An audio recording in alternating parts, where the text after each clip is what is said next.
Tonight at 11, we have new information on a possible connection between a triple murder here in the desert in 1981 and a murder-suicide in 2005 that claimed 6 lives. It is a story you'll only see right here on News Channel 3. News Channel 3's Nathan Baca is here right now with more. Nathan. John, there have been many deaths surrounding these murder investigations that have been stretching on for 27 years. Tonight, we have an exclusive interview with the daughter of one of those murder victims. Her search for her father's killers has jump-started this cold case. 3 people executed in 1981 at this Rancho Mirage home. There are few clues and no arrests. Fred Alvarez was vice chairman of the Cabazon Band of Mission Indians. Back then, they had a card room. Today, they have Fantasy Springs Casino. Alvarez's friend, Ralph Boger, was also murdered. He was likely at the wrong place at the wrong time. His daughter, Rachel, was never satisfied with the lack of progress in the murder case. When I was 16, I decided to go out and try and figure out what was going on with all this, and I went down to the murder scene and to the reservation, and a week later I was getting death threats. Fred Alvarez was planning to blow the whistle on a business partnership between defense contractor Wackenhut Services and Cabazon manager John Philip Nichols to form Cabazon Arms. Nichols allegedly planned on using Indian land to test and build pistols, assault rifles, sniper guns, and rocket launchers. The partnership was interested in biological weapons that could be deployed in small countries. I'm more shocked than anything because I had no idea these things were going on.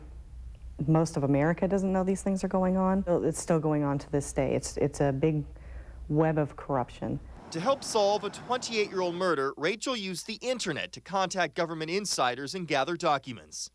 The documents that she obtained were enough for the Riverside County Cold Case Division to reopen the case earlier this year. In this, there's been several murders, lots and lots of murders, people looking into my dad's murder and the things surrounding it. And I think morally, you know, I just can't let this drop. I feel that my dad, Fred and Patty, and all the other people that have been murdered in this, they deserve some justice. And if it takes one person to try and bring that about, then so be it. It wasn't so easy to reopen old cases. News Channel 3 recently obtained an email written by Riverside County Sheriff's detective. We're not revealing his name to protect his identity. The detective writes he doesn't want to continue on the case based on the number of people who have met an untimely demise while doing so. It is easy to dismiss Rachel as a conspiracy theorist, somebody so intent on finding her dad's killer as to dismiss what may have happened in 1981 was a brutal yet random act. When a trained detective with 18 years experience wonders in his emails if he'll be suicided like DA investigator David McGowan and asks if he's just another lamb to the slaughter, he's running scared. Rachel says she's ready to face her fears. I even have things in place should anything happen to me to where this will not drop. We're not dropping this investigation either. We now have internal defense contractor memos revealing 2 other local Indian tribes that planned on heavy weapons testing on reservations.